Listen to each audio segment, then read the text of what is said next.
मेरी बेटी कभी भी आत्महत्या नहीं कर सकती। मेरे को इतना उसके ऊपर विश्वास है और प्रशासन करेगी उसने आत्महत्या की है। मेरे को है ना उसका न्याय चाहिए है जी। मैं उस चीज को नहीं मानता कि मेरी बेटी आत्महत्या कर जाएगी। और उन्होंने सारी मेडिकल टीम ने ये दिखाया कि उसने आत्महत्या की है। मैं कहता हूँ कि उसने आत्महत्या की है नहीं है।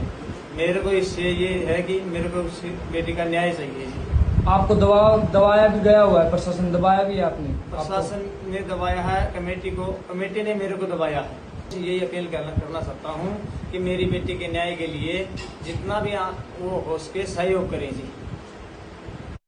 बहन मनीषा का भाई छू भाई, कोई नाम गुण मारा, पूरा समाज उसके साथ है उसको इंसाफ दिलाने के लिए, क्योंकि अभी तक जो लिपापोती करी गई है वो बिल्कुल गलत है। जो भी मोड़ दिया गया भाई, पहले सबसे पहले बोले जहर खरीदे उसने, वो मोड़ दिया गया। उसके बाद बोला उसका सुसाइड नोट सामने आया, वो मोड़ दिया गया। उसके बाद धीरे धीरे जो है ना धरना जो गाँव में दे रखा था प्रदर्शन, जो अपना धरना स्थल था, उसने बोला भाई घटा दो संख्या। फिर बोलेगा भाई इसने माइक वुइक बंद कर दो, फिर बोले इसने चेंज कर दो जगह ने। तो इस तरह सारे सिस्टम पर लिपापोती करी गई और पूरा दबाव बनाया गया। तो हम आज जो यहाँ बैठे हैं बहन को इंसाफ दिलाने के लिए बैठे हैं कि भाई जिस तरह उसके ऊपर बताया गया भाई जहर खा के आत्महत्या कर ली, तो भाई मैं तैयार हूँ उस तरह वही जहर मान खुआ दो और वो हालात जो उसके साथ हो वो मेरे साथ कर दो। मलिक की देन में तैयार हूँ, मैं तैयार हूँ, मेरे साथ करके हमारा पूरे समाज ने दिखा दियो और मेरा भी अंतिम संस्कार सत्य कर दियो, तब जाके समाज मानेगा भाई, उससे पहले कौन मानेगा। फिलहाल हम गांव ढिगावा और भिवानी के अंदर जो गांव है लिचमन ढाणी, जो कि मनीषा का गांव है, और मनीषा के गांव में फिलहाल हम लाइव तस्वीर के माध्यम से बताना चाहें कि मौके पर ही मौजूद है। फिलहाल यहाँ पर ग्रामीण बैठे हैं और ग्रामीणों ने जो है लिचमन ढाणी का जो रास्ता है बिल्कुल जाम किया है। यहाँ पर एक बार कैमरा में चुका, एक बार चारों तरफ घुमाकर दिखा दीजिए, क्योंकि यहाँ पर चारों तरफ देख पा रहे हैं यहाँ के गाँव के जितने भी लोग हैं आसपास के, सब यहाँ पर इकट्ठा हैं और इनका इकट्ठा होने का आखिर कारण क्या है, उन सभी बातों पर चर्चा करेंगे। फिलहाल हमारे साथ यहाँ के जो ग्रामीण है आसपास के सभी यहाँ पर बैठे हैं, उनसे बातचीत करने का पूरा प्रयास करते हैं। तो सर नाम बताइए क्या है? पहले नाम अनिल है, बाकी इसी कोई बात कौन भाई, जो बात करनी है बहन खातर, हम पब्लिसिटी खातर कौन है वो बात कर लो भाई। हम आपसे ये जानना चाहते हैं कि भाई जो कल पोस्टमार्टम की जो रिपोर्ट आई थी उससे क्या लोग संतुष्ट नहीं है? आज फिर से रोड पर आ रहे हैं, क्योंकि रात को जो रिपोर्ट आई थी उससे कहा गया था कि भाई मनीषा के पेरेंट्स भी संतुष्ट हैं और जो है सारे लोग प्रसन्न थे। उसके बाद जो है 1 बजे के आसपास जो है धरना स्थल पर से जो है लोग भी उठकर चले गए थे, जो कमेटी थी वो भी चली गई थी। इस बारे में क्या विचार? भाई सबसे पहले तो मैं, जो एक खबर चलाई जा रही है कि मनीषा के पिता के बारे में, तो मैं एक बात क्लियर कर देना चाहता हूं कि उसके पिताजी को रात को प्रशासन के द्वारा उठा के ले जाया गया था और दबाव में जो भी बातें कहवाई गई हैं वो प्रशासन के द्वारा दबाव में कहलाई गई है। और रही बात जो कमेटी की है, कमेटी ने तो सबको स्पष्ट दिख रहा है कि धरना ही बेच दिया।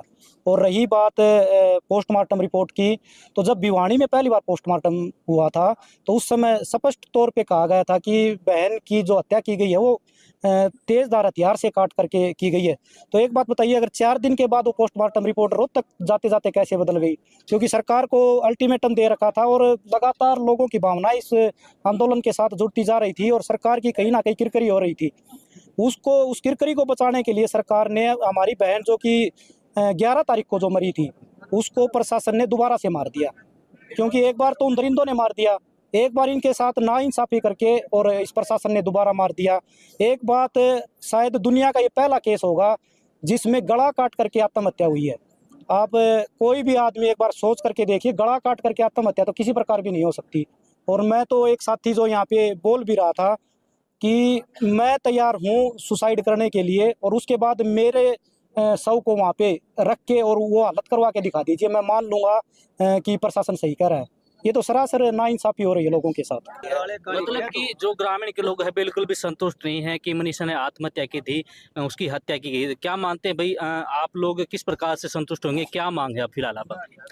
हम तो इस प्रकार से संतुष्ट होंगे, हमारी बहन को न्याय दे दें, जो हत्यारे हैं उनको सामने लेकर के आए, और जो स्कूल के ऊपर बार बार सवाल उठाए जा रहे हैं उस स्कूल के प्रति कोई स्पष्ट तौर पे जवाब दे दिया जाए, हम बिल्कुल मानने के लिए तैयार हैं। उस स्कूल की सुरक्षा बार बार बढ़ाई जा रही है और एक बात स्पष्ट तौर पे कर दी जाए, क्योंकि कुछ अफवाहें भी चल रही हैं। हो सकता है, मैं ये नहीं कहता कि स्पष्ट तौर पे है, ये स्पष्ट तौर पे कर दिया जाए कि वो स्कूल है किसके नाम, ये बिल्कुल सार्वजनिक कर दिया जाए कि वो स्कूल किसके नाम है, उस वो स्कूल का जो वो चलाने वाले हैं वो लोग कौन है, वो स्कूल की संस्था किसके नाम है। मैं प्रशासन से अनुरोध करता हूं कि उसको स्पष्ट तौर पे और मीडिया पे डाल दिया जाए या लोगों के बीच में ये क्लियर कर दिया जाए कि वो स्कूल है किसका।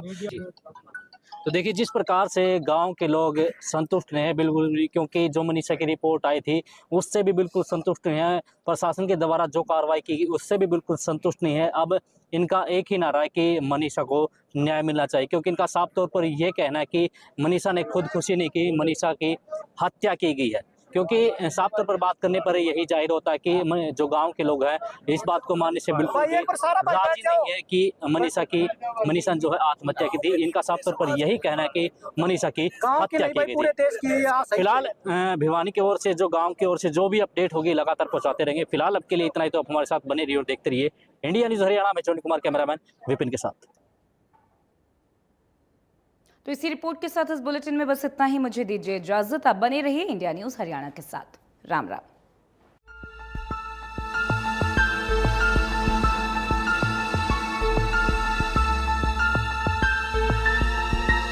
मनीषा के